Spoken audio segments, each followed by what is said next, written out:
pressure looks good. Following up.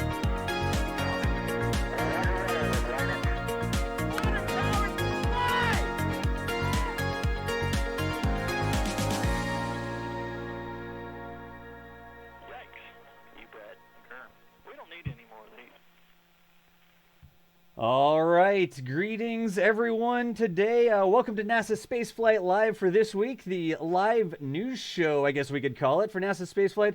We have a lot to talk about today. I'm your host, John Galloway, over here. If you watch my Twitch stream, you may know me as DOS. I've got special guests on today. It's almost a cast of thousands, not here in the studio, but dialing in remotely.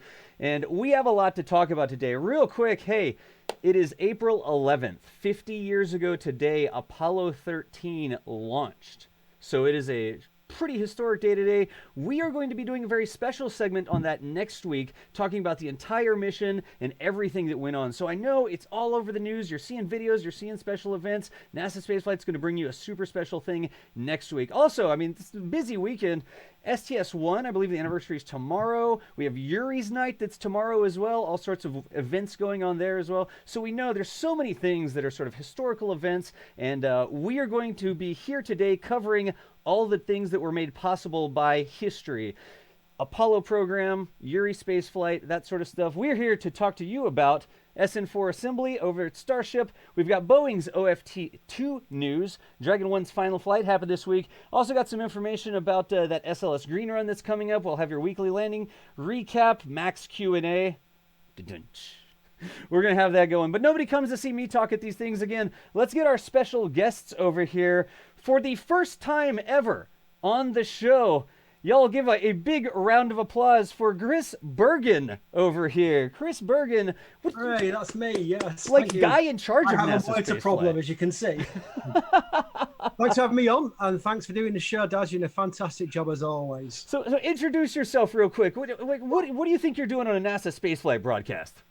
Well, basically, I started the site in 2005 for some reason, just to cover space shuttle, but luckily it's just gone from there. It's now all about SpaceX, Boeing. It's about SLS, which is a fantastic rocket. No one said anything bad about that. And all the rockets we cover, really, every launch there is, Chinese launches, the whole lot. So it's expanding from just a shuttle site into this gargantuan site, which covers everything now. So yeah, it's fantastic fun. That's a huge deal, and I know there's a lot of people out there who are very glad that you decided to start this project of passion, I guess you could say, for shuttle that has just ballooned into all the stuff with all the cool things going on with spaceflight today. So again, give it up for Chris Bergin over here on the side, making his camera debut on NASA spaceflight broadcasts. He's going to start rolling his eyes at us. Also, back again, you've seen him before, Chris Gebhardt over on this side. Chris Gebhardt, how are you doing? I'm doing just fine. How about you, Das? Well, fine, I guess, as long as you can talk there. You feeling good? Oh, well, you know, one of my specialties is choking on my own saliva at inopportune moments live on air. So there you go. Like right during the intro, because I make you be quiet, right? You're like, okay, quiet, don't talk. And then the first thing that comes out of your mouth, you're like, you forget how to talk. Yeah, I need my dog on like we had on the show earlier this week. Yeah. I know how it is. So again, y'all, we will be bringing you about 90 minutes of NASA Spaceflight Live today. We have been doing this. This is our third episode, and we're able to do it because y'all show up. So massive thanks to everybody over here who is showing up. Just so you know sort of how the show goes, we have a bunch of different topics we're going to talk about. So the first thing we're going to talk about here is the Starship testing update with another very special guest I'll introduce in just a second. And then at the end of that, we'll have a little bit of a Q&A. So if you have a question that's relevant to Starship testing, what's going on down at Boca Chica, SN4, ask it in that section, right? Tag us at NASA Spaceflight here on the channel, and we will get to some of the questions. We can never get to all the questions because there's so many people who have so many good questions, but ask us those questions when they're relevant to the topic. Then we'll go to the next topic, Rocket Lab, catching rockets with helicopters. During that, you can ask questions about Rocket Lab, and we'll try to do a little bit of a brief Q&A. And we'll go all the way through the show that way. Then whatever time we have left over at the end, we'll do what we call max Q&A. where we'll answer all sorts of questions about all sorts of stuff. I do want to make a note about asking questions real quick. Because we're a live and interactive show, we're never able to get to every question. And if you have questions about Apollo 13, keep in mind next week we're going to be doing a special segment on that, sort of to remember the historical success of the mission when the astronauts came back home. So Apollo 13 questions, we're not going to do a deep dive on that today. Catch us next week, and we're going to devote a lot of time to that. But I believe we are ready to get going. Is everybody ready? Ready? Ready. Chris G? All right. So we're talking about Starship first. And we get lots of awesome video about Starship from Boca Chica. Who gets that video for us? Boca Chica gal. We've got her on the line. Boca Chica gal, are you with us? Yes, I am. All right. So let's hop right in to the Boca Chica discussion. This is going to be Chris B talking with Mary, Boca Chica gal. Chris, take it away. Well, Mary's got some breaking news to start the day off. We've got the assembly of SN4 in the VAB actually happening right now, and it's been stacked. I don't know the last few you got of it, Mary, but it looked like they've got all the sections in the VAB, and it could roll out next week. I don't know if that's going to happen, but it's certainly looking very hopeful for that. What do you think, Mary? Oh yeah, I think that's probably about right. They're very close to having it completely stacked and rolling to the pad. Do you know if there's any road closures being posted yet to give us a clue of that rollout? I haven't looked. I've not seen any. No. No, because that'll be a clue, because the way they've gone from SN3 to SN4, I think it's literally 2 weeks. They've actually right. And we think they've got SN5 starting production inside one of the big tents. So it's just crazy how fast it's all happening. Are you surprised? You've been there. You've seen them build these starships in record time. Are you surprised by the pace of SN4? Not totally. Because they have really streamlined their process, I think. They're ready to start pumping them out. Now, the thing about Starship is, I've been covering this on this site since the space shuttle era. I have never known excitement like we've had for Starship. The threads on just our forum Starship section, we've got threads which have got 4 million views for your pictures and your videos.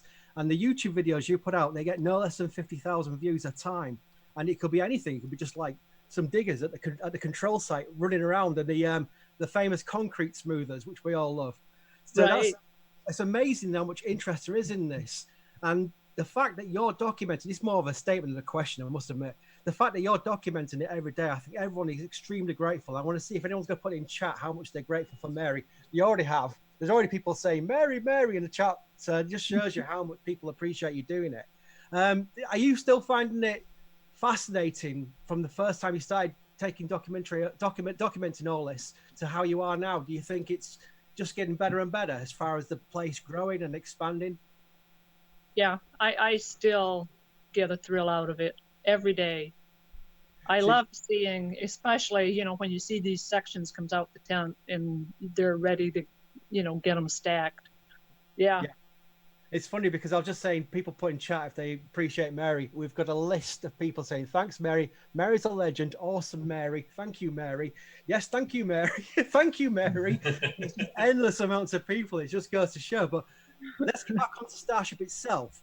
We know that SN3 was going to go through a proof testing test, which we think passed. He was going to go through a cryogenic test, which it failed. Now, we don't think it was Starship's fault. Elon is saying it was a programming error with the test procedure. We've got SN4, which will take its place. We think SN4 will go through the same test, proof testing, the cryogenic testing, but they've changed the launch pad, haven't they? They've taken out some of the rams, which were designed to simulate the force of the Raptor engine on the aft section of the Starship. What do you think of that change to the launch mount, Mary? What do you think is happening there? I'm not sure. I'm not sure either. Apparently, that there were some cracking in the metal. So whether that was the reason to take it out? Because the thing, I might be wrong, but I think that the chances are SN4 will go through the same process as SN3, but they might also do, as well as hops, the actual 20 kilometer launch with SN4 rather than going to SN5, which was never the plan. So it'd be interesting to see what they're going to do to SN4 once it's on the pad, on the launch mount. And that'll be the thing to watch next when they actually roll the thing out to the launch pad. And if we get the road closures for the cryogenic test, we get the road closures for the hop, which is about 150 meters, I think it'll be. And then if they'll launch it on the 3 Raptors, I think of the rest of the guys here can say if it's going to be 3 Raptors for the 20-kilometer hop. I think it might be. Because the 3 Raptors on the screen right now, they're the ones that are going to be test fired. They'll be static fired first. There'll be a 150-meter hop, and there'll then be the 20-kilometer test flight. So it'll be interesting to see how far they're going to take it. There's people in chat with their own opinion right now thinking SN4 will be the one that will do the 20-kilometer hop. So we're going to keep an eye on and watch that and see what happens.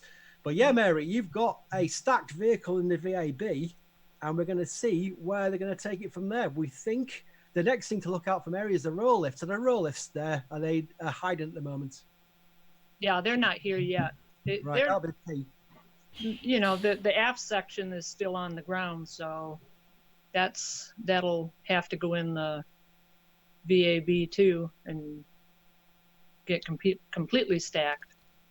Yeah, and the thing is, the other funny thing about Starship SpaceX Boca Chica is we've got Frankensteins of starships. We've got SN2 still there in parts. We've got the Mark 1 fairing with its canyard still intact. Yeah.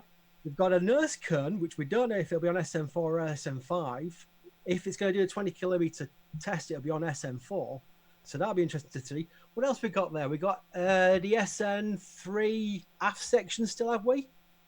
There we go. I've got a picture on screen right now. That'll be the. Yeah, I wonder what we're going to use that for. I don't know, but it's in tent number 1. I could see it this morning. So I wonder what they're going to do with that, because it obviously won't be going with SN4.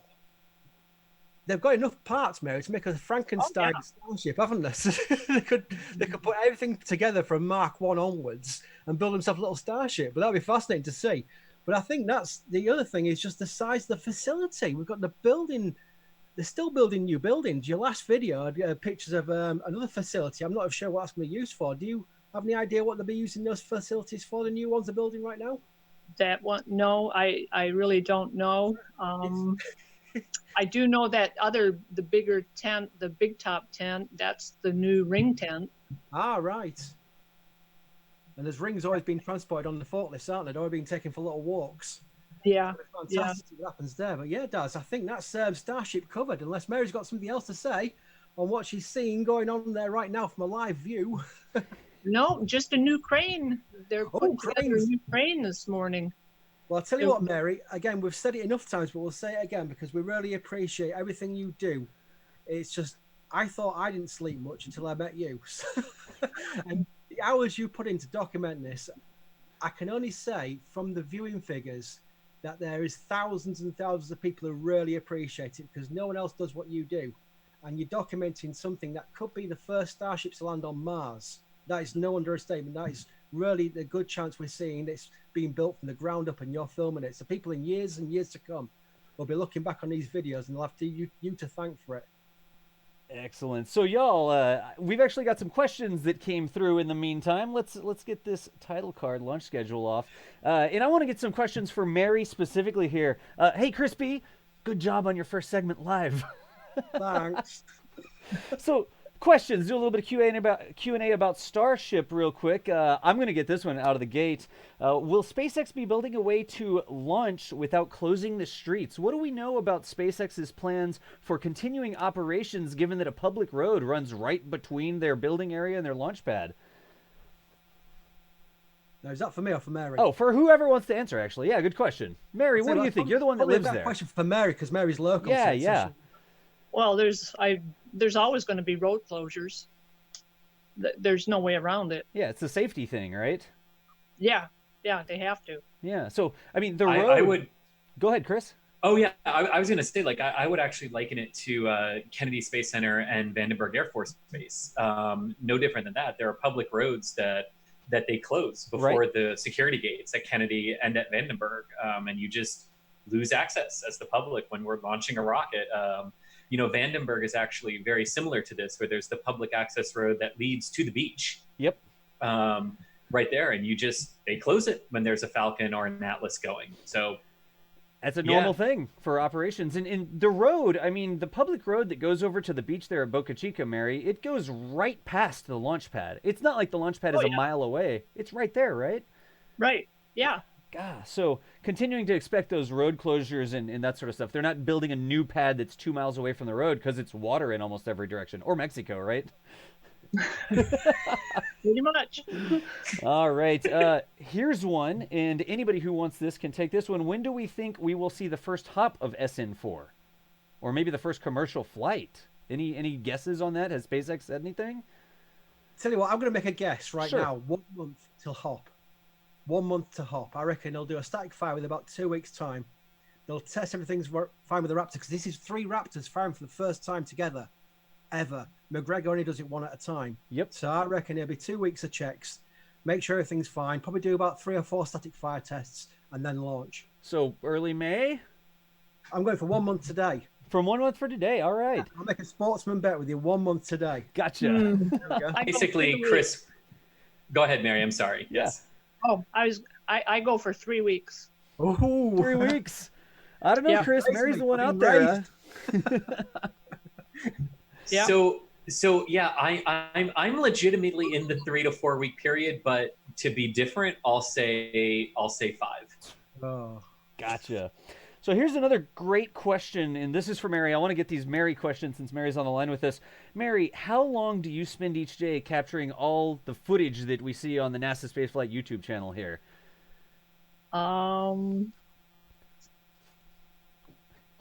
It doesn't have to be exact. You don't have to have a stopwatch. Not long. It's like probably 8 hours. Ah, I mean, I was out there probably by 7 a.m. this morning because, there was a crane up. yeah. I'll give you an example of a process we've got here, Daz. What we got is we get the video clips from Mary, we put them into a video, which we put on the YouTube channel. Yep, like this one. Now, yeah. The funny thing is, when we finish that process, we think that's Mary finished for the day. But then Right. I get up next morning, she's got night clips all the way through. So I'm thinking, when did she go home? Mary, aren't you retired, or this is like a full-time job almost? But it's a fun job. What a job to have, huh? Yeah. Literally witnessing You history. could not do these jobs if it wasn't fun. I tell you that straight away from the site. Yeah. And I'm going to ask this one to the studio over here. Let me see, how are we doing on Starship time? I just want to make sure we have enough questions while I toss another question in here. This is actually a really good question that's relevant to the times and what's happening in the world today. Do we expect the COVID-19 virus to influence Starship development in Boca Chica? It's still going ahead right now, right? Have we heard anything? I'll go ahead and take that. Sure. You would expect it because, it's a new rocket development, right? And what the focus has really been on is, on the rockets that are either really, really close or are really close but have national security contracts, like Omega that we were talking about last week, right? But the entire aerospace industry is really exempt from a lot of the COVID-19 restrictions. Right. I believe there's only one state out of the 50 that mandated that the aerospace industry shut down as well. Gotcha. And that was Nevada, which we covered before, which, upset Bigelow. Right. But the answer honestly is going to be, maybe we're already seeing it. Right. People having to stay, far away from each other. Maybe you have to do more shifts or shorter shifts with, to keep the same number of people working all day, but just reduce the number that are on specific shifts. At one time, right? At one time. But, Yeah. Other than that, unless there's a sudden massive outbreak down there, Right. Starship should keep chugging right along. Gotcha.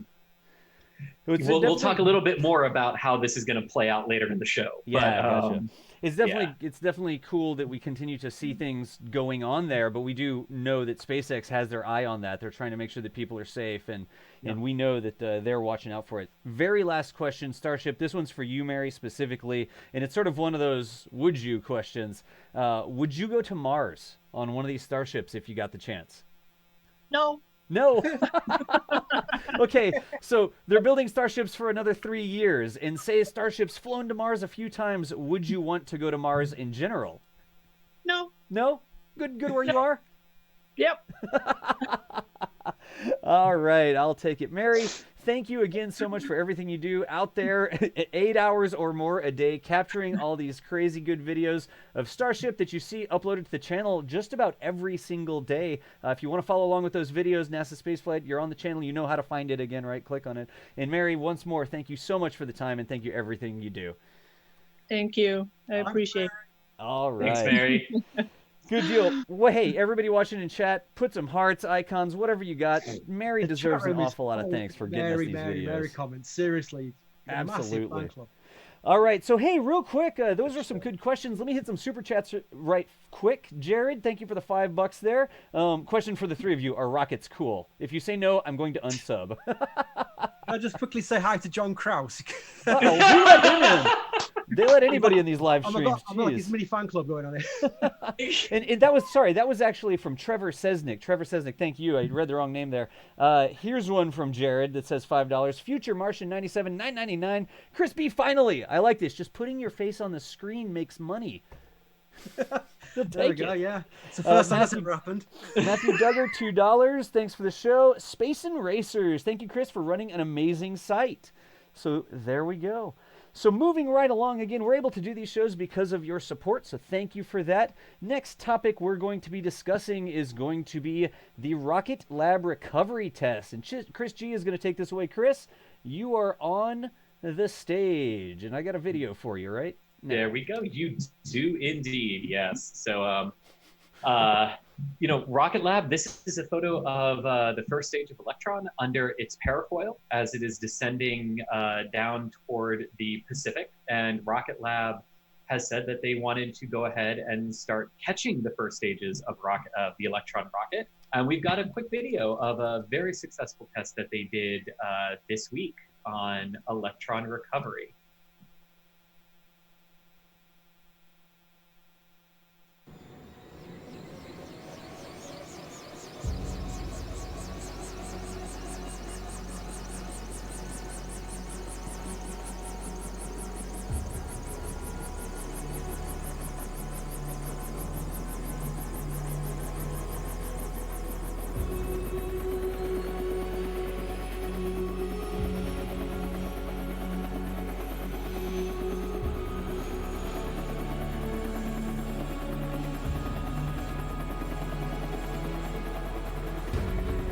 So one of the things that they want to do with this, right, that's very different than Falcon 9s, is instead of having Electron fly itself back, instead of having to redesign the rocket, right? Like SpaceX had to have more fuel in there to allow for the boost backs, to allow for drone ship landings or things like that. Rocket Lab doesn't want to do that. Rocket Lab wants to literally grab this first stage with a helicopter as it is descending toward the Pacific for recovery. And this is one that they did off the coast of New Zealand earlier this week. And that is a mass simulator, size simulator first stage of Electron that you are about to see drop from the helicopter. And Daz, we can go ahead and bring the audio back up on that. Sure.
So that kind of gives you the idea of what they're going to do way out in the Pacific Ocean. progression there with Electron. This is a huge step for Rocket Lab in terms of their progression in their recovery capabilities for reuse, because that is ultimately what they want to do with the Electron first stage, is reuse it again and again and again. And you know, Rocket Lab is not a company that talks about things until they're ready to. So they don't leak things out. They don't hint at what they're going to do. In fact, about a year to the day before they announced that they were actually going to be working on recovery, I had asked Peter Beck if they were ever considering recovery and reuse of Electron, and his exact answer was, "When we're ready to talk, we'll talk."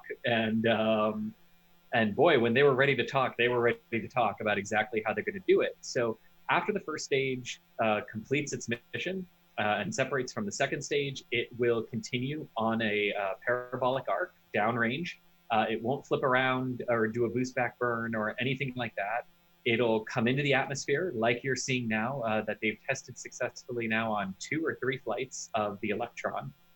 And then it will pop its parafoil and be grabbed by the helicopter. And I know what a lot of you are thinking. It's ludicrous, right? That they're going to try to catch a rocket stage descending through the air with a helicopter. I mean, rockets are big, right? Even rockets that launch small satellites. Well, Das, let's go to the next one here, because this might help put it into perspective of how it's possible to catch an entire rocket stage with a parafoil. And that is because... Working on it, Chris, working on it. I know. And that is because Electron itself is not that big. So we've created a nice little graphic here with another rocket, a well-known rocket. And Das, you want to draw a little line for me from the leg of the Falcon 9 there, the top of the landing leg of the Falcon 9 on over across Electron there. Whoa. Whoa. Yeah, I got it. Too much. Whoa, ink spill. There you go. I said line, not paint. There we go. The part of Electron they're trying to recover is literally about the size of a landing leg of the Falcon 9 in terms of how tall it is. So you can get a much better sense, I thought, at least I did, from an image like this of how small Electron actually is. And to me, that makes Electron all the more impressive in terms of what it can handle with upper level winds and launching and getting its payload where it needs to go. It is incredibly tiny, but awesome. And yeah, so that's what they're going to do. They're basically trying to catch a Merlin engine and a Falcon 9 landing leg in terms of size. For that, and that honestly does make it easier, because we're not talking about a huge load that the helicopters have to contend with as they grab it, or things that could really make it that could make the helicopter or the catch unstable in a lot of ways because of Electron's size. So that's what we are looking for, and we're good for the next image now, Das. But unfortunately, if you're really, really itching to see a recovery attempt like this on the next flight of Electron, which is for the Department of Defense in the United States, it's a flight called Don't Stop Me Now. We don't know exactly when it's going to launch because Rocket Lab has stood down launch operations because of the COVID-19 pandemic.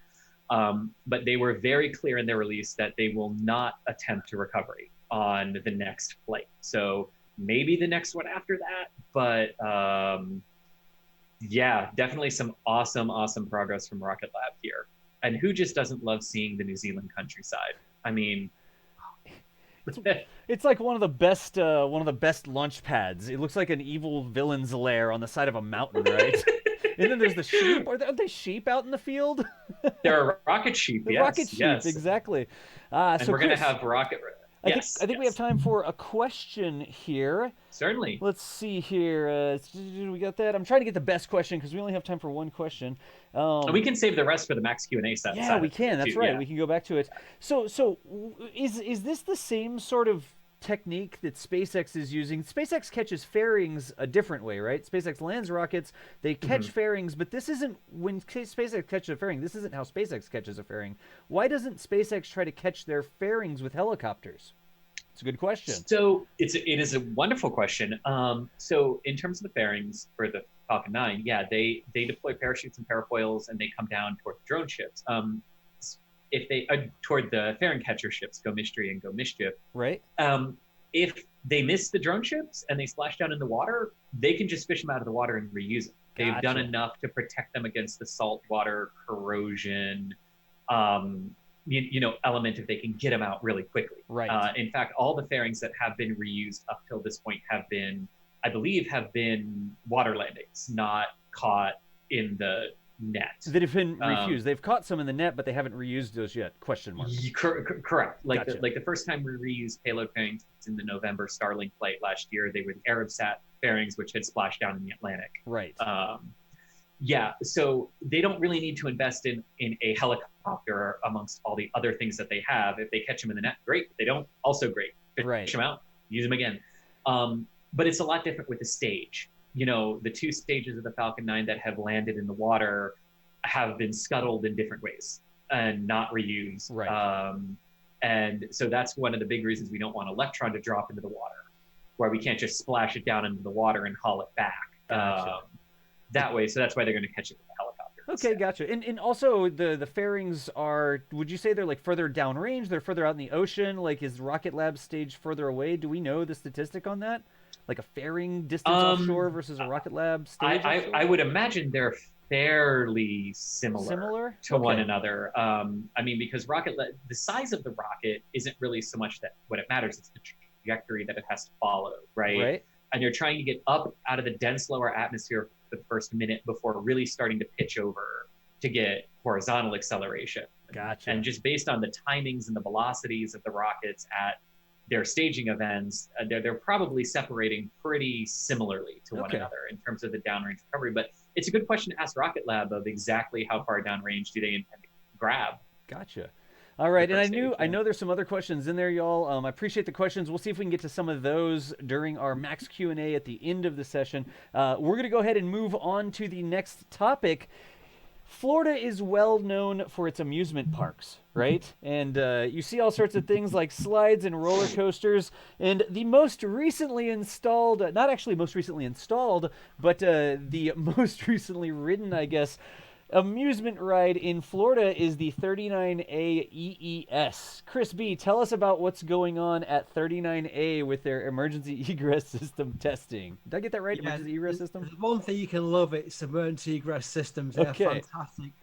We've got the latest video from SpaceX, but we're going to do it later. We're going to do that last because that'll be the last in line. Last? Okay.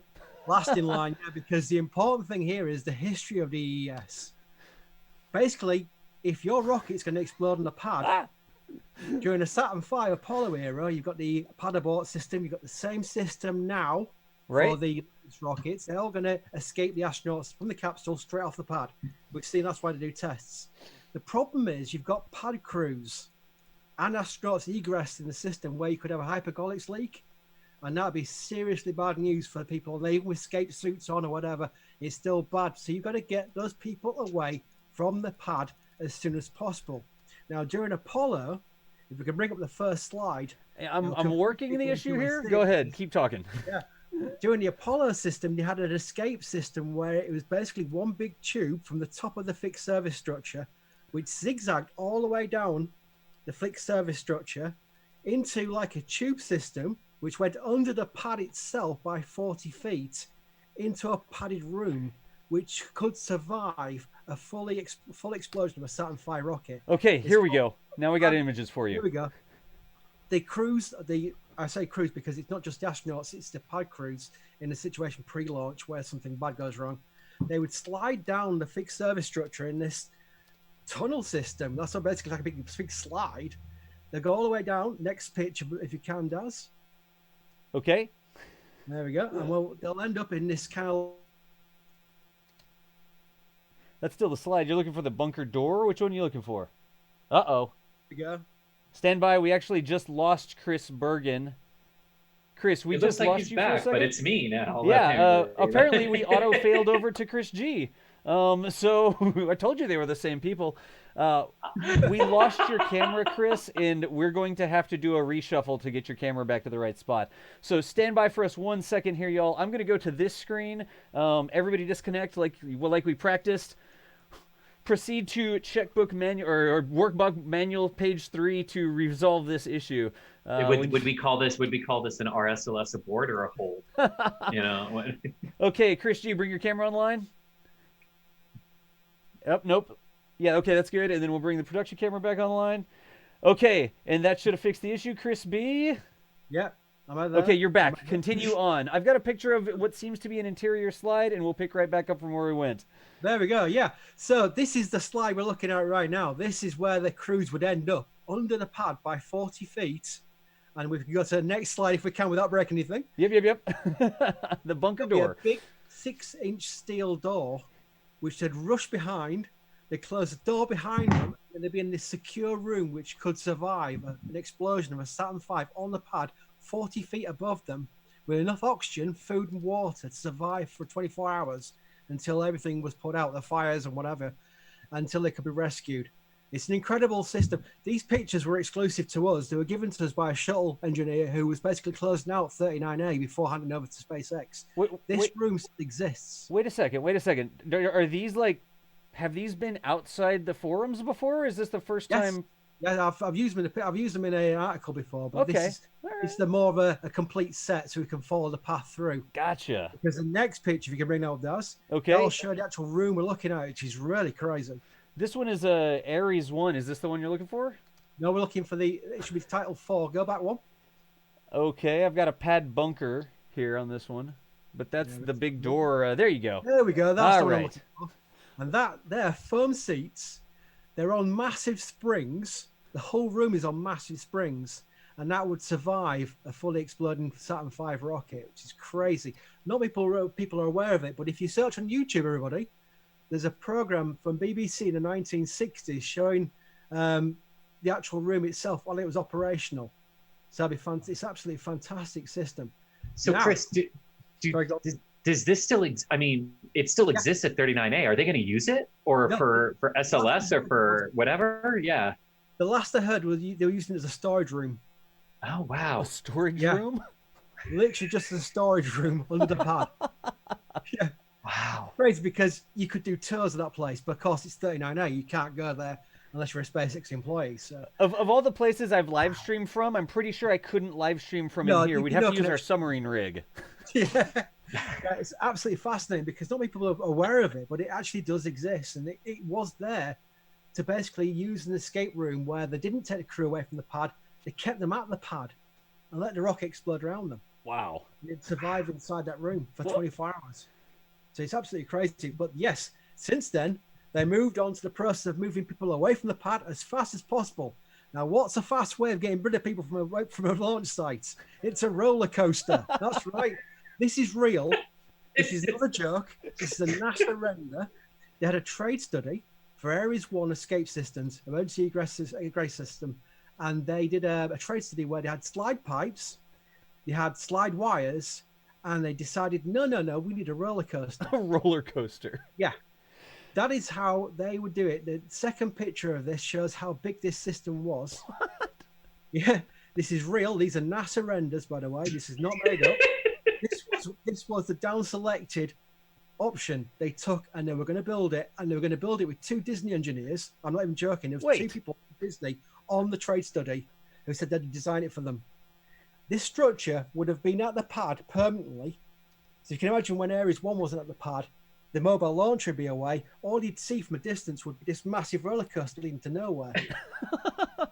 And then when the mobile launcher rolled out with Ares 1, they'd attach it to the roller coaster. They put the cars on the roller coaster system and they test it with the engineers. And it took them 600 meters away from the pad into a secure bunker, not unlike the bunker we just showed you, but 600 meters away. And that's where they'd survive an exploding Ares 1 rocket. God. That system cost $28 million. Wow. Yeah. That's about the ticket for Disney right now. The slide wire system, which is now everyone's using, cost about $1 million. So the trade study thought it's worth the extra $27 million. I think someone on that trade study was thinking, I want a roller coaster. I want to ride in it. So it was crazy, but that was real. That is NASA officially rendered for images. And it was going to happen until Ares 1 got cancelled, of course, because Ares 1 isn't a great rocket. Stands by for people to shout at me. Yeah. Now, So what's wonderful? I mean, because what just strikes me about this and how they've gone back to the slide wires on 39A. I mean, even taking so much care to like preserve the baskets, preserve the wires, preserve the mounting, and just move it up the tower now. But doesn't a roller coaster just seem something right up SpaceX's alley though? Like, oh, slide wire baskets, that's cute. Here's a roller coaster. I think if they took the options to Elon, he'd have said roller coaster, please, with disco. Probably, yeah, probably with a DJ at the front. They could play his dance music on the way down. I was going to make the observation that we always hear about space technology being used in everyday life, right? Like grooved pavements and medical advance, all this stuff. And I love to see real life giving back to the space program where it's like, oh yeah, roller coaster? We have roller coasters. Sure, you can use one. It's crazy. But yeah, I remember when I ran that story, I got laughed at, and then USA Today spoke to the then NASA administrator about it, and he confirmed it, and they ran a story. That was one of our first big stories. No well, we kidding. got accredited by USA Today. So yeah, that's how I keep remembering that one straight away. All right. Yes, so Chris, we hijacked you a little bit. Where are we at? We have moved on since. We're now on to SpaceX with their latest video of their system where they go around in the slide baskets, because that is back to the tradition where we've used slide baskets during the shuttle program, where they'd come down from the top of the fixed service structure, roll down on this slide wire into a secure place. Now in SpaceX's version, we can see it here now, they'll go through like decontamination. This is, again, it's not the fire that's the problem, it's the hypergolics for the pad crews. If they're on the launch pad and there's a leak in like an RCS system, they're going to have serious problems, if in escape suits or not. They'll go through this decontamination area where they're sprayed down, which would also be great if it was on fire, but if the place was on fire, you'd be in serious trouble anyway. Into the slide baskets, straight down into what looks like an armored vehicle. If we can play the clip. Well, I got the armored vehicle up for you. There's the vehicle itself, yeah. And that vehicle takes them away from the pad. So that's more ideal, really, if you think about it, because it gets them out of Dodge. So you want to get the crew away from the pad as fast as possible, rather than secure them in a bunker and then having to rescue them. That serves the purpose 2 times over. So that's the best system they've got there. And of course, the Boeing pad, SLC-41, that's also using a slide wire basket system. So I know we don't have a picture of that, but that's going to be used for Starliner. So everybody has moved to the basic proven system of slide baskets. And that's what we're going to see as the emergency egress system for SLS as well. So it's all become slide baskets now. So that's how we're going to do it. Gotcha. So we ready for the video? Yeah. Okay, cool. Lovely SpaceX production again. And you can see they've just raised it slightly. It's slightly higher than during the shuttle program. It's literally half a level higher for some reason. But that caters for Falcon 9, Falcon Heavy. Of course, only Falcon 9 is going to be crewed. So, and they're going through a decontamination area there, which is just like a shower, and straight into the slide baskets. Look how fast they come out. That's the key there, you see. There's no messing about. There's no securing yourself in the basket. There's no waiting for someone to press a lever. You're in the basket, you're out of there. And that is the trick. And that's the old space shuttle facility there. That's where they ended up in during the shuttle program. But this time they go straight into an armored vehicle, and then they can get straight out of there. But I want to go on that. I desperately want to have a ride on that. Excellent. So I think we're sort of rolling up the EES testing there, right? Let's see if we have any questions. Any questions? Hey, Das, I'm putting up a picture in the control center just to help people visualize where on the tower this is. Oh, perfect. Thank you, Chris. Yeah. Let's see here. So right there. And can we draw this? So the arm, right, the White Room arm is the same level the slide wire baskets were on for the shuttle era. But now go up the tower. And that Gox vent arm, that's where they are now, where they had to add the intermediate level for Falcon 9 crew access. And so they literally just hauled them up the tower, and that's where they are now in the same relative height difference. I'm going to draw it somewhere right around here. Is that, did I get the right spot? Mm-hmm. The right level? Yep.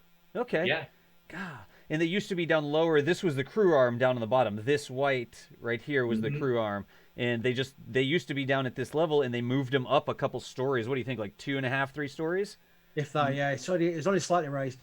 Yeah. It was part of their modifications because you can see the fixed service structure now. It's the same structure, but it's been completely revamped since Spatial era. Yeah, they removed so much of it. Great job with it. They've done really well with it. Gotcha. All right. I can't honestly wait for you to see 39A in person, Chris, because it is jaw-droppingly gorgeous like in person. Yeah. God. All right. Well, hey, moving right along here, y'all. Chris B, thanks for all that.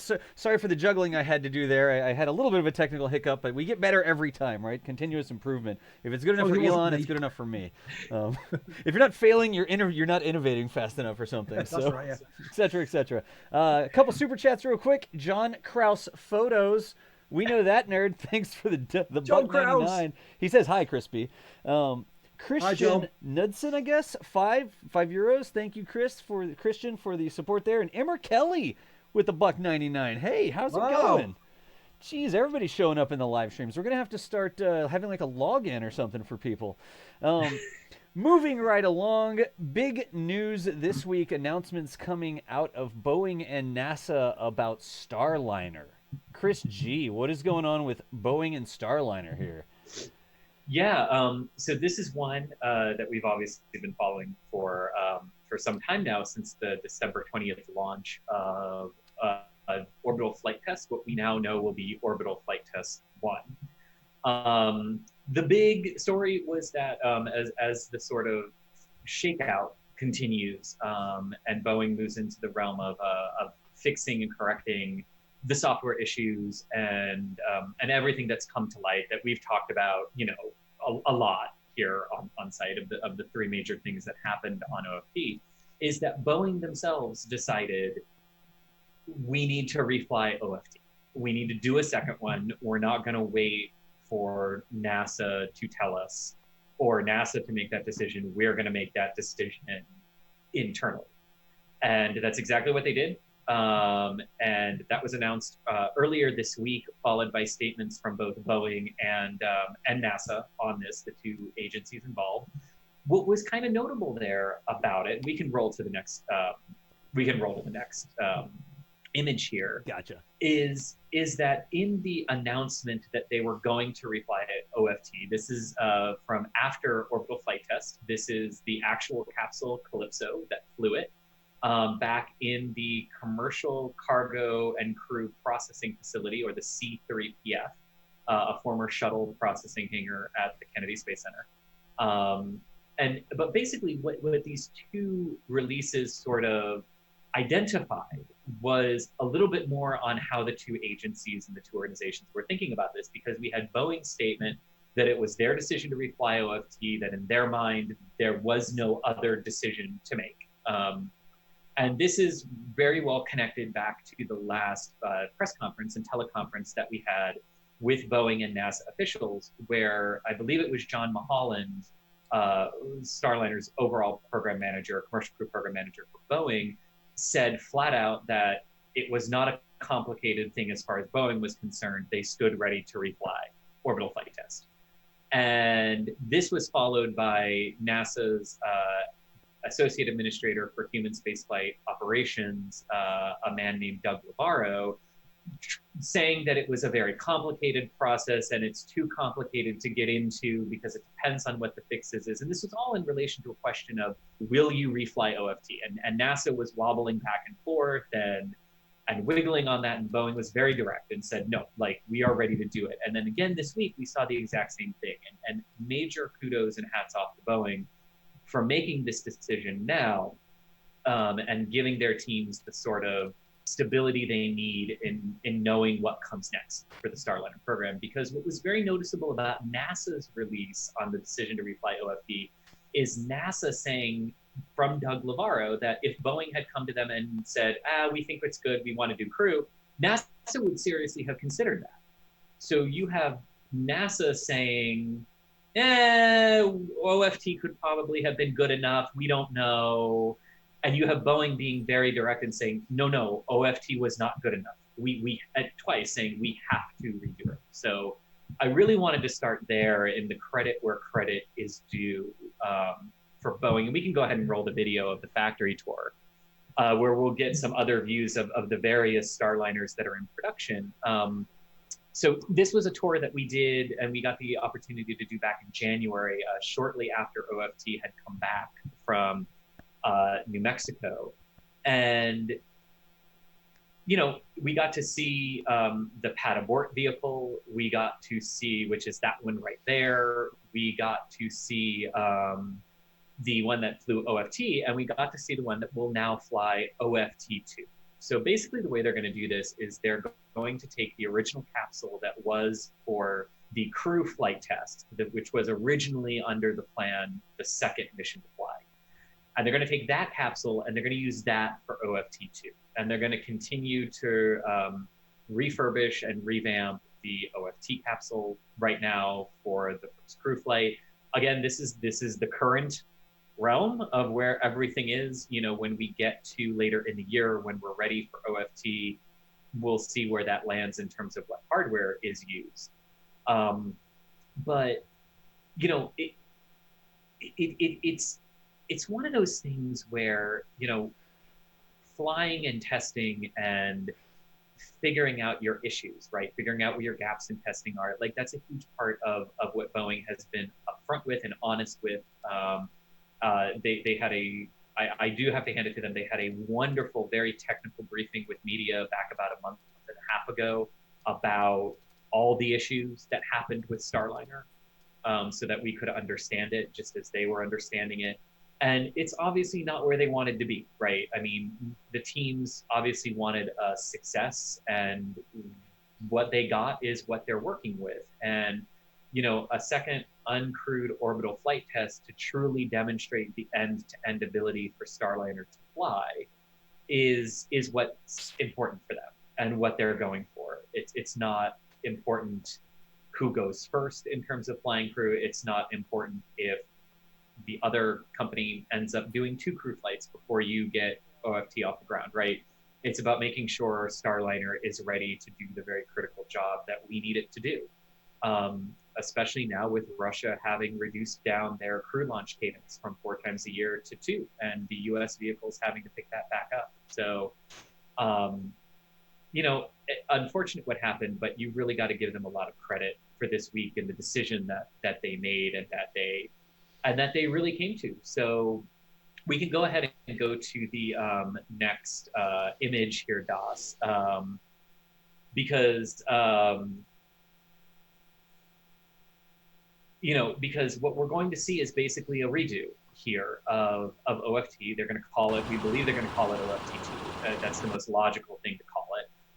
And it'll be exactly what we're seeing now, you know, an Atlas, no fairing, 2 solids, 2 engine Centaur upper stage, stacked at Boeing's pad 41 and rolled on out to launch OFT sometime later this year. I think we've heard fall is the current target.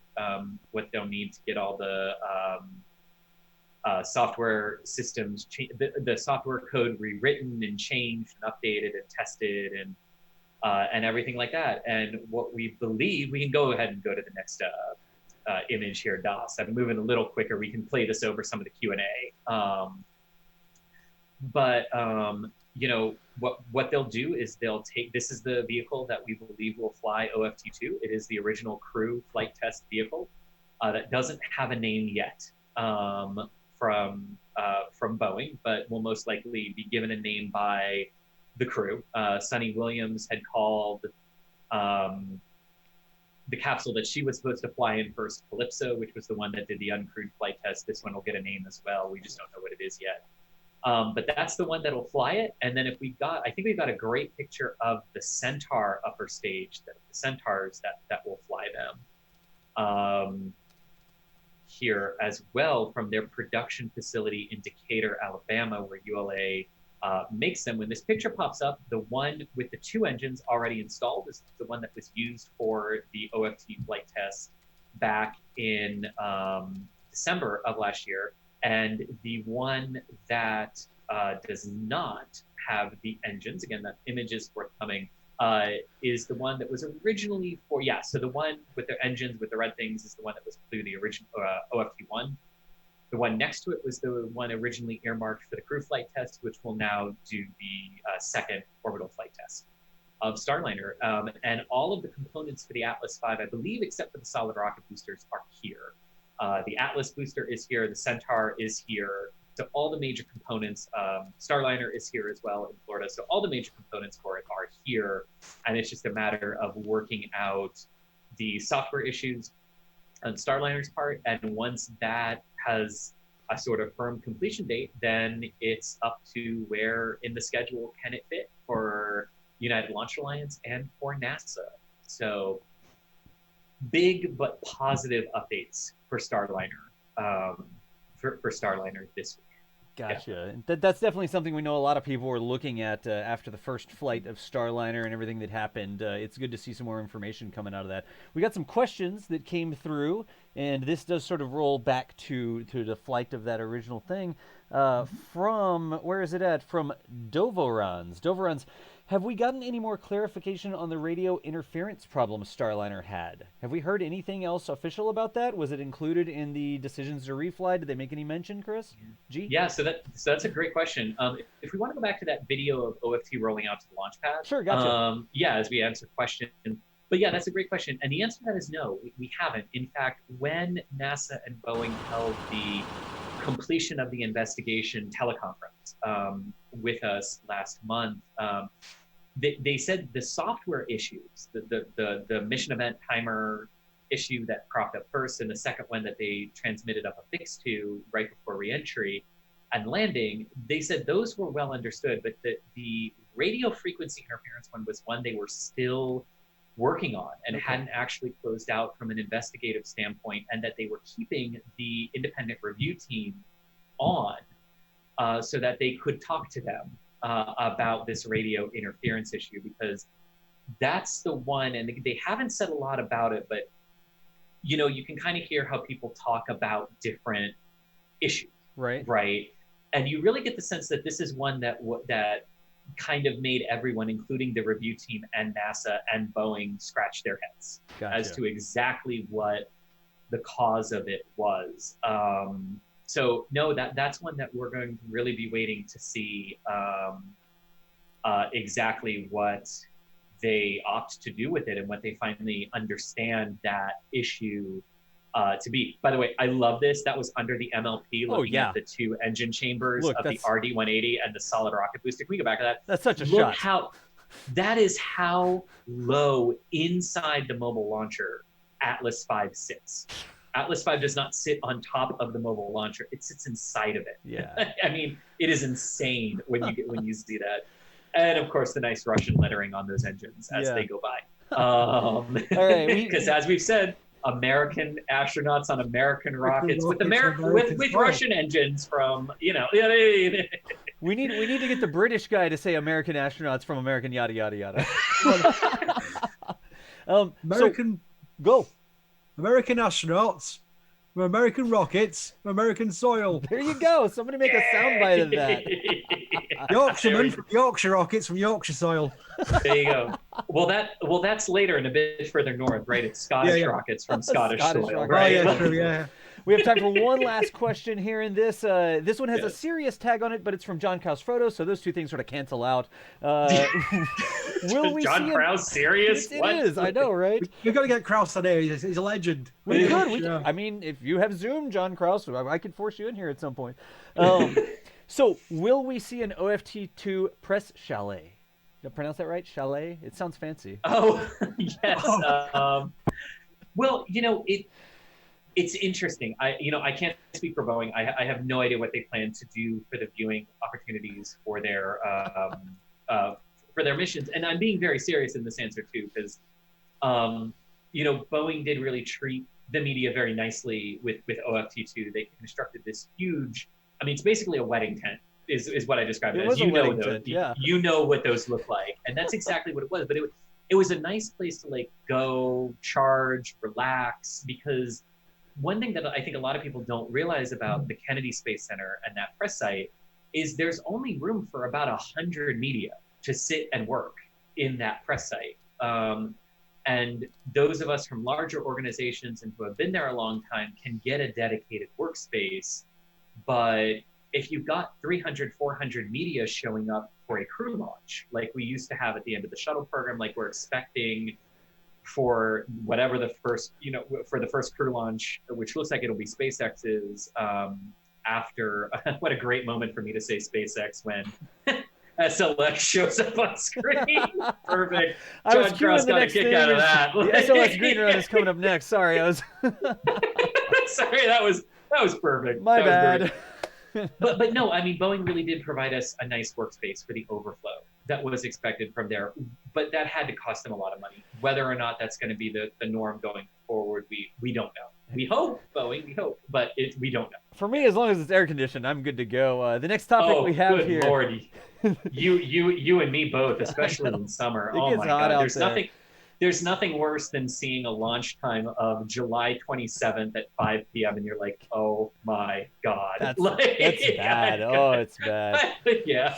So our next topic that we have here, the SLS Green Run update. One of the things that I've always wanted to go and actually live stream is one of the engine tests that happen out at, somebody else pronounced this for me, but I would love to go and see that.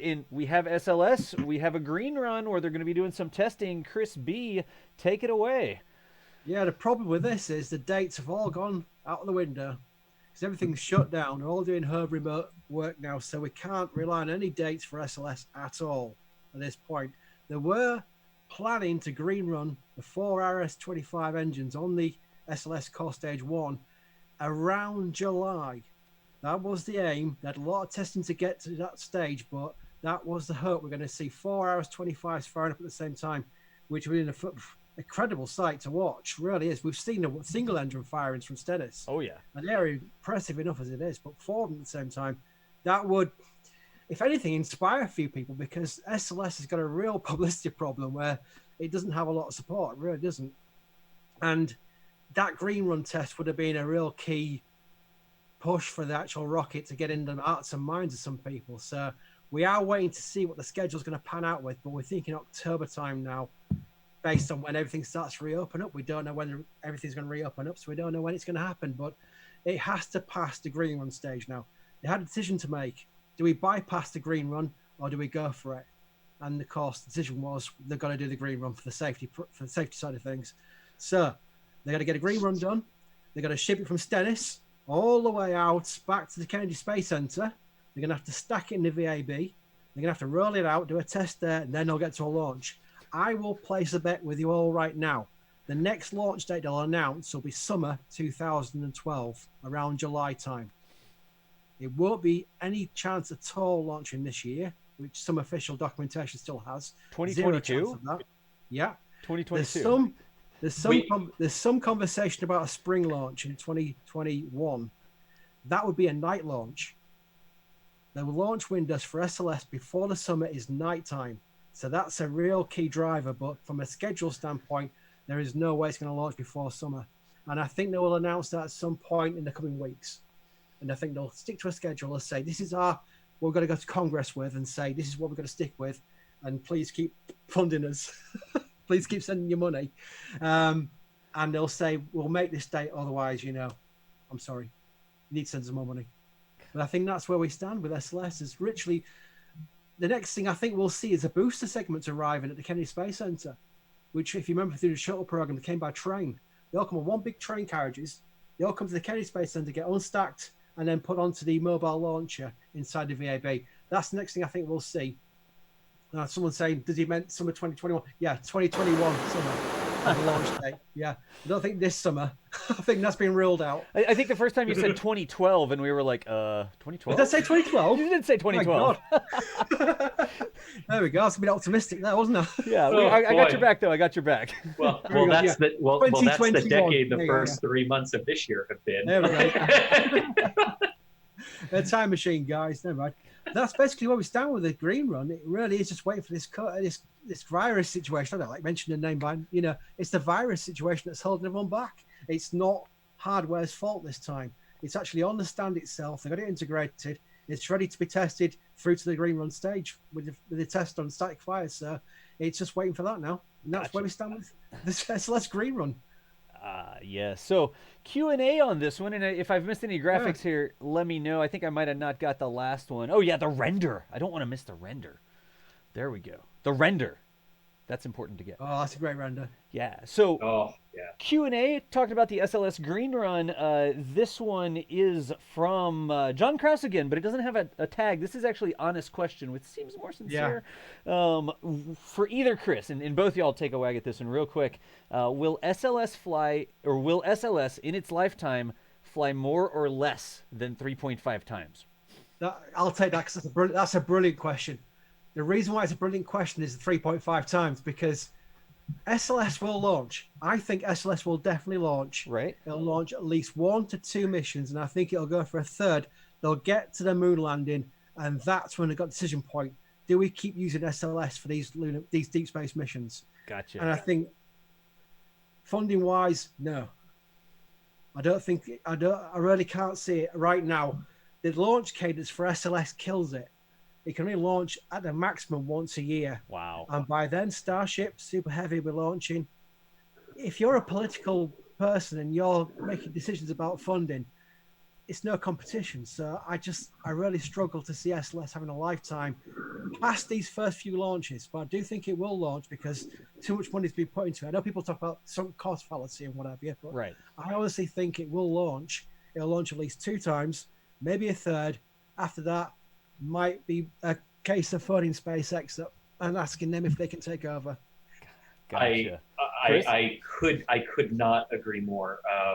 I couldn't agree more to that. I think I would even maybe argue that, with Falcon Heavy, a proven rocket, and the more flights it gets under its belt, with NASA choosing it for more and more really important scientific missions, and these category 3, the biggest category of missions that NASA has for safety and rocket reliability, and with Falcon Heavy getting those contracts already, I think you might even see a reality where SLS can't do 2024 for the lunar landing, and if everything else is ready but the rocket, well, I think that's when we really step back and look at even the Falcon Heavy or an Atlas at that point for launching the crew, or some combination of them, ULA launching the crew or SpaceX launching the crew, and the other one launches the lunar lander, assuming it's not from Blue Origin and New Glenn isn't flying at that point.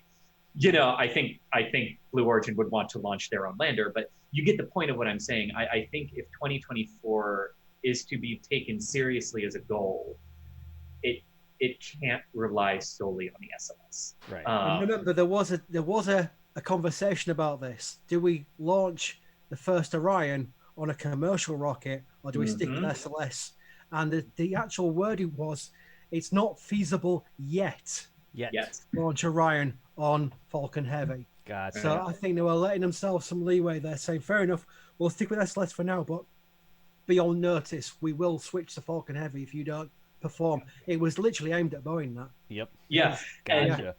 And that's a huge part of this that I think has been lost in the last decade or more. Of Orion has always been designed to be launch vehicle agnostic and to work with the commercial rockets that are on the scene. Now the work to actually do that integration hasn't been done, but it was designed from the get-go to be launch vehicle agnostic. So, I mean, that's a huge thing when you start doing that. Gotcha. So I know. Speaking of rockets, I know one rocket that actually could not launch Orion, and that is the Soyuz, the MS-16 that was just launching.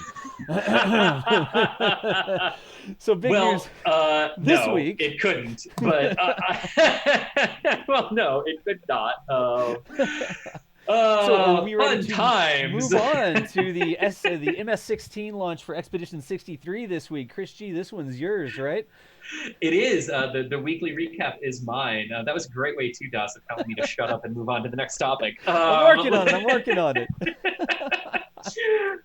Yes, Soyuz doing its amazing job as ever. This is a rocket that does not get nearly the love that it deserves. I mean, when we talk about all the new rockets coming online in the United States, I mean, I got to hand it to Russia. They find a design that works and they don't change it, because why. It works, but this was huge for a few reasons. It was a nice little coincidental overlap. It was the first time the Soyuz 2 rocket flew crew into space, the Soyuz 2.1A rocket, to be precise. This is a rocket that has been in planning since 1995 and been flying since 2005. It had always been Russia's desire to switch crew launches to this rocket, but the international partners kind of got a little iffy about that with Soyuz, with digital flight control systems back in the 90s, not 2020. Everyone's fine with digital flight control now. But it just, from a variety of reasons, for funding, for international partner questions, it took till 2020 to get a fully digital Soyuz to launch crew to the space station. And this was it from Baikonur on Thursday.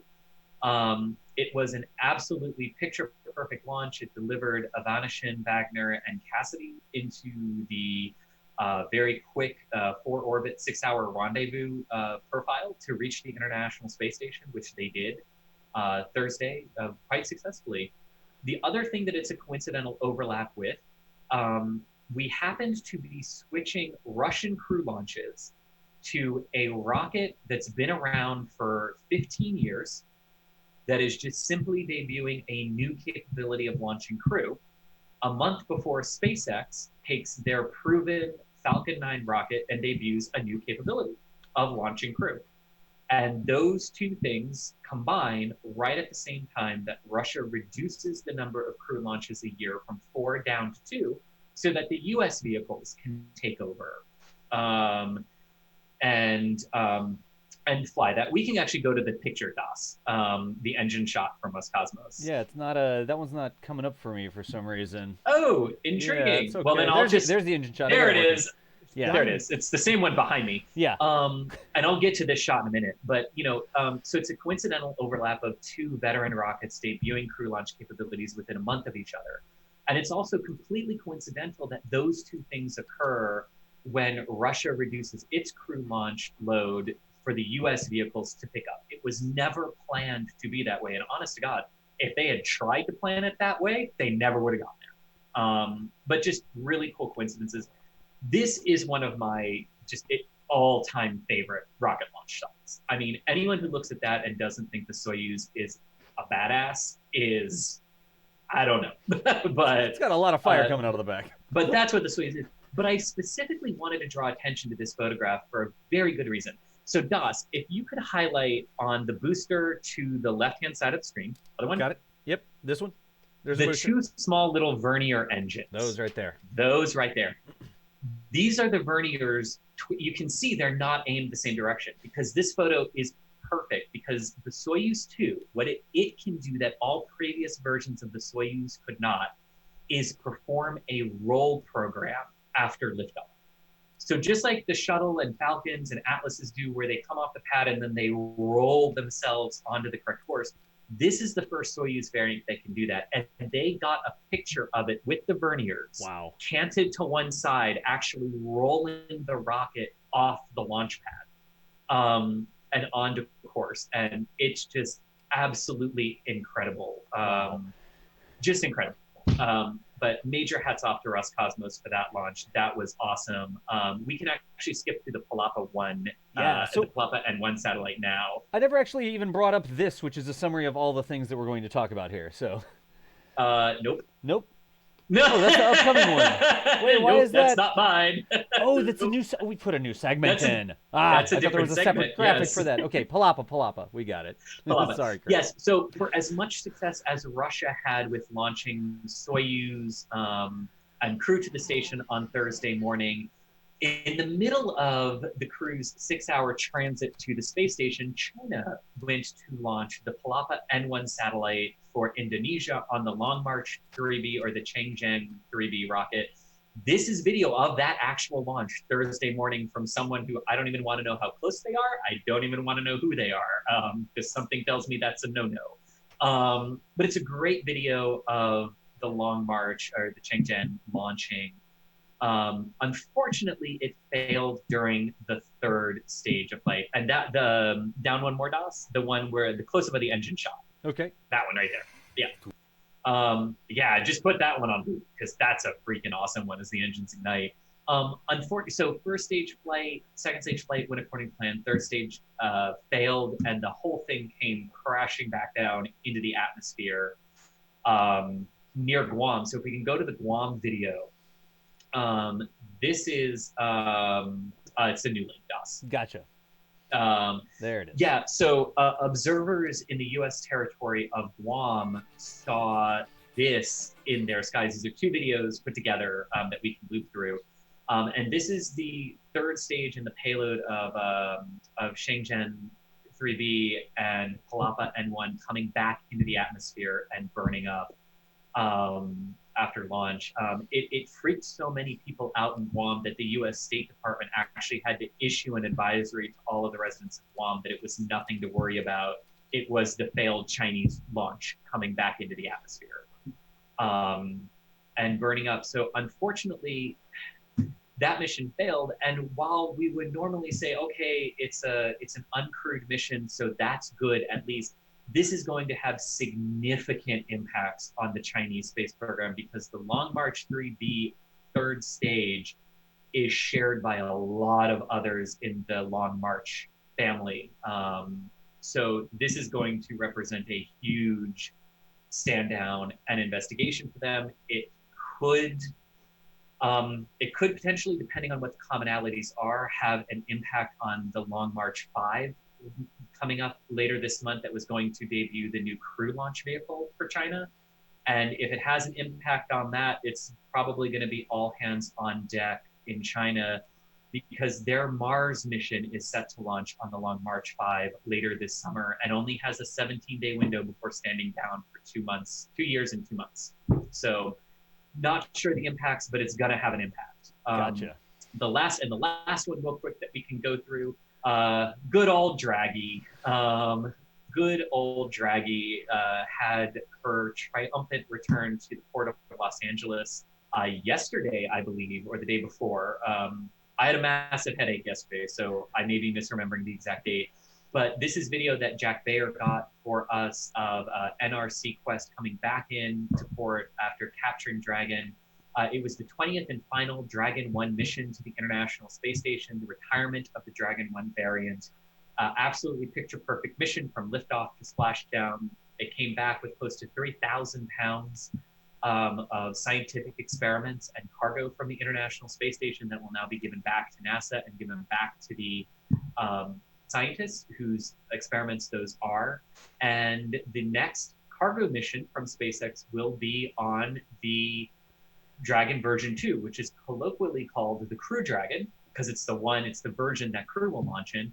And for cargo missions, they'll simply remove the seats, they'll remove the display systems and everything in there and turn the exact same variant of Dragon, more or less, into a cargo variant. And that's what we will now be seeing launching. And that first mission, the next one of SpaceX for resupply to the station, will be coming up later this year. But hats off to Dragon version 1. It was an excellent vehicle and served us well. It has been since 2011 the only vehicle that can bring back supplies from the International Space Station. So any significant quantity. Gotcha. So it really served a purpose that we needed it to. And farewell to Dragon version 1 and hello to Crew Dragon, or Dragon V2. Gotcha. And speaking of launches that are coming up, now I have the proper graphic to show. We have information on the launches and events that are coming up this week. So that was a recap of last week, what was going on. And now, looking forward to the future, we need like a weatherman forecast thing that's like, on Monday we can expect some light launches, and Tuesday. Chris B., tell us what's happening coming up this week. Yeah, we're going to launch from a little-known company some of you may have heard of called SpaceX, and they're launching a Falcon 9 on the 7th Starlink launch, 7th launch of the Starlink constellation. So we're looking at April 16th, 21:31 UTC, which is the afternoon US time. It's going to be a landing on the Of Course I Still Love You, so it's a booster return to the drone ship, and the booster involved is 1051, the 4th flight, 0.4. Then we're going to launch the following day from China. We've just been talking about them. I cannot pronounce their launch rocket name, so I'll leave that to Chris. Kuizhou. Straight away. Kuizhou. Voyager 1A. There we you go. That's go. April 17th. And that's going to be followed by an undocking, which is a Soyuz MS-15. That's going to come back from the ISS. Undocking at 01:53. I don't know if that's undocking time or landing time in Kazakhstan, but that's when that one's returning with 3 crew members. And that's your upcoming update. All right, cool. One of these days we'll make it so somebody can stand up in front of a green screen and like point at those with like a I'd pointer like to or do something. Yes. Yes. All right, so the time is now 6:21 where I am. It's a couple hours later for you, right, Chris B? Yep, it's going on midnight. Getting late over there. So we have just a few minutes left in the show here, and we're gonna scroll through and see if we missed any questions. So we'll call this Max Q&A. We've got about 9 minutes to do sort of a lightning round. No real deep dives on these, but we'll see how many we can answer for you in the next 9 minutes. And I'm honestly just gonna start up at the top here. This one is from Chris Brotherton, and this is going back to the Rocket Lab segment. What do we think will be the safety net for the helicopter pilots? And I guess the safety net, like if they don't catch it, do they have one chance? Can they try a couple times? What are we looking at there? So that's a great question. I actually took safety net to mean something different. So I'm glad you had a different view of that, Das. So I'll answer yours first. They have not said how many attempts they've got to catch it once it's under parafoil. So that's a great question that we'll go ahead and send over to Rocket Lab and get an answer to. I don't want to presume to answer that. Gotcha. So what do you think safety net was? So I thought safety net meant like, what do they have on the helicopters? Like, how close can the helicopter get to it? What are their conditions to make sure the helicopter crew isn't impacted? We know that line has a quick release, so if something goes awry with the transport, they can cut the booster and protect the crew in the helicopter. You can see how long the line that comes out of the parafoil is, and if they're not catching it on the parafoil, they're catching it on the line that comes out behind it. That's actually great, right there, Das. Yeah, I brought the graphic up. Yes, perfectly, because you can see how long the canopy it is. Deflates as well. The canopy deflates straight away as soon as it catches. So that's out of the way of the problems there. Yeah, exactly. But yeah, I mean, I think that's a great graphic to kind of show the range, how the helicopter doesn't really get close, right, to it. But to the other question, we will ask and get you an answer. Excellent, good deal. So moving along on Rocket Lab, how does that Rocket Lab stage survive re-entry? Does it do like a retropropulsive burn like SpaceX, or does it just have a heat shield on the bottom, or is it just not going fast enough? You need to worry about it. Yeah, so from what we've heard from Rocket Lab and seen from Rocket Lab, no, it does not do an entry burn like the SpaceX Falcon 9s do to protect themselves. It is all heat shield, and the Rutherford engines being able to being able to withstand that. That was a question that they had. Their computer analytics had told them that their stage would survive. Right. If they aimed it, engine first into the atmosphere. And then a lot of the recovery efforts that they have done, or testing, I should say, that they've done so far, has been verifying that the first stage can successfully make it to the ocean intact and controllable. And those tests have gone very, very well. So no, it'll just like that. It'll just come like that. shrieking in. We had a graphic that I remembered. So here's a question. This one's for Chris B. And I know I'm going fast because we're lightning round here. We have 6 minutes left in the show. This is about Boca Chica and launching Starship from Boca Chica. Are they building a flame trench? Super Heavy will need it. So have we seen any evidence of that down at Boca Chica, or what's the plan there? Yes, we have. There's been some building work under Hopper. We thought that was for some kind of like crazy test stand, and we thought it was for some kind of disco party Elon was going to throw because he suggested it. But the work is going on closer to the mount now. Right. They've had diggers moving backwards and forwards. The only perceivable reason for it is a flame trench for the launch mount for Starship 4, Starship 5. Gotcha. We don't know how when it'll be ready, but that's what it looks like. All right. So let's see. I'm just moving right along again. Lightning round. Hi, I love your show. Thank you, Grant. Appreciate you. Do we know if the Starlink satellites can be damaged by a CME? And I'm going to go with coronal mass ejection there. So we hear about the activity of the sun sometimes affecting our telecommunications. Do we know anything about Starlink there? Have we heard anything from SpaceX? They, as all of our satellites are now, are built to withstand up to a certain degree. Like hardened in some capacity. Yes. Like if we're talking about like a Carrington level event from the 1800s where it like significantly fried technology on the ground, auroras were visible as far south as the equator. Wow. yeah, all bets are off if we have one like that Gotcha. come at us. But they are built to withstand. Yes. Okay. Another one here. When is Cargo Dragon 2 launch due? Are we going to get when is the first or next or whichever one there? Do we have a date for a Dragon 2 cargo October. launch? Go ahead, sorry. Third quarter, September, October is the current target. Gotcha. Third quarter. So that was for HIC 2 there. A third quarter on the Dragon 2 cargo launch. Mixing the words up there. Here is one from Cy Walder. Cy Walder asks, question, do you know what's happening with the Dream Chaser? There was a big announcement, and then everything went quiet. Have we heard anything about Dream Chaser lately? Yeah, I can take that if you want. Go for it. They were waiting for delivery of parts. Last time we saw Dream Chaser, the cargo Dream Chaser that is, they were waiting for 2 wings to arrive. That milestone's not been breached yet, so we don't know what's happening as far as schedule goes. But the last statement we got from SNC was it was still on target for 2021, which is a CRS2 contract. Now, if he's asking about Crew Dream Chaser, that is on the shelf. Gotcha. It's completely not going to fly until someone comes in and saves it. So it's all about cargo Dream Chaser now. Okay. Gotcha. Good one. 3 minutes left. Let's see how many questions we can get. Here was one about Rocket Lab again. So back to Rocket Lab. How much does a Rocket Lab first stage cost? What's the cost savings they will achieve? And I'll add on something more. Is it more expensive to operate the helicopter to go catch it than the first stage costs? Anybody? Well, I can take the second part of that Go for it. Instantly. No, it does not cost more to operate the helicopter, or they wouldn't be doing it, because it's all about saving money in reusing the stage. So if the helicopter made that cost prohibitive, they wouldn't do that. I don't believe we have a figure for each individual stage of Rocket Lab, but an Electron costs between 5 and 6 million per launch, Gotcha. which is significantly cheap in the launch industry. Right, compared to a helicopter yeah. ride. Like Yeah. helicopters are expensive, but they're not rocket expensive, right? So here's another one, and this one is about the Astra dress rehearsal anomaly. So have we received any more insight on the Astra dress rehearsal anomaly? I saw some satellite imagery about it on Twitter. This is Doverans asking this one. Who wants that one? I'll take it. Cool. No, we have not.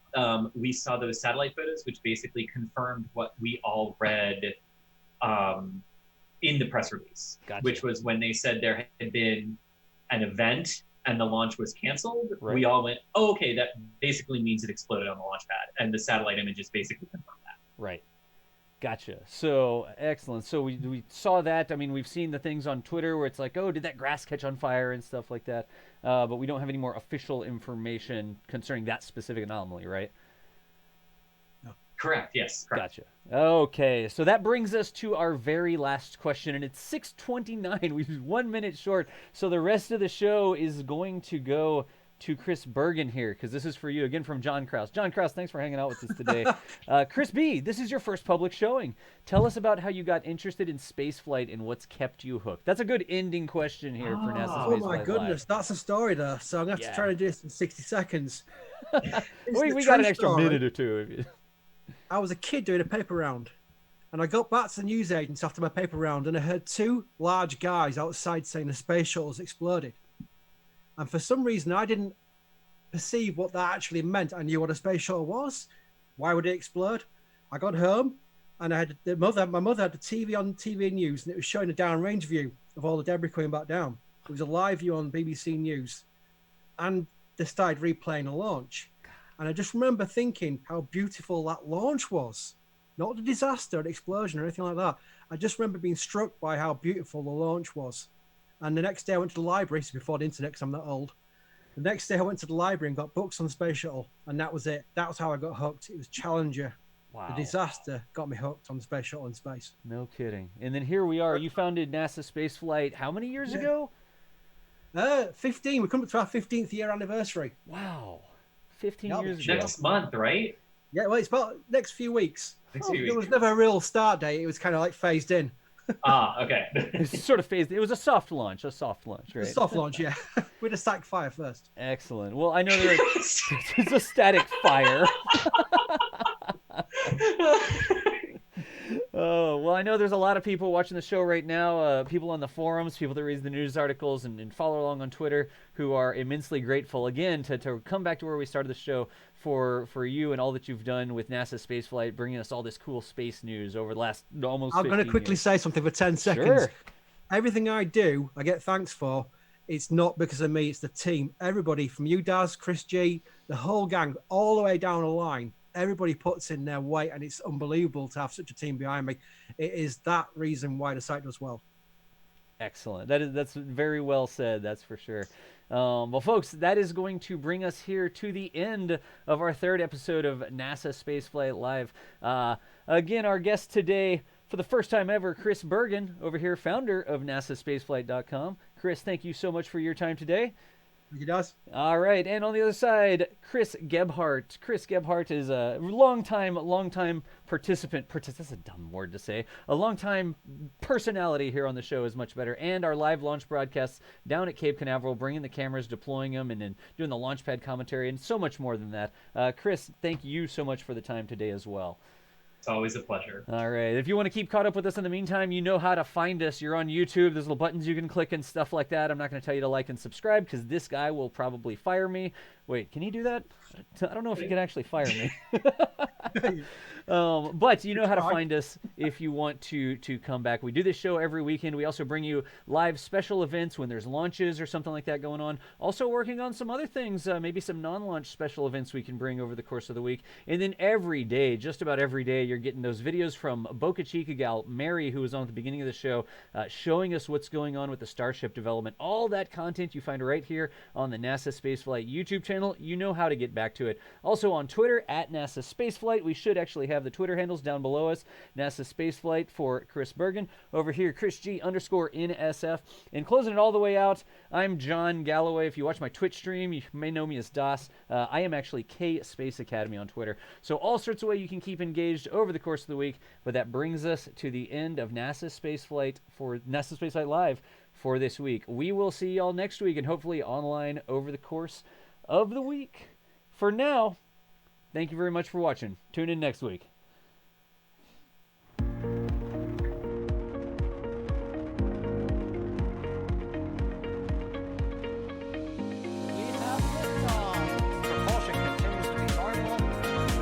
The chamber pressure looks good. Following up.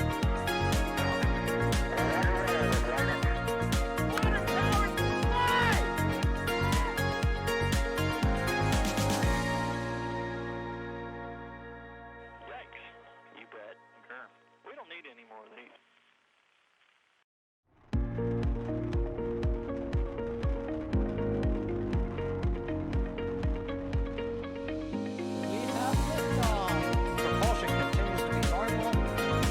The chamber pressure looks good.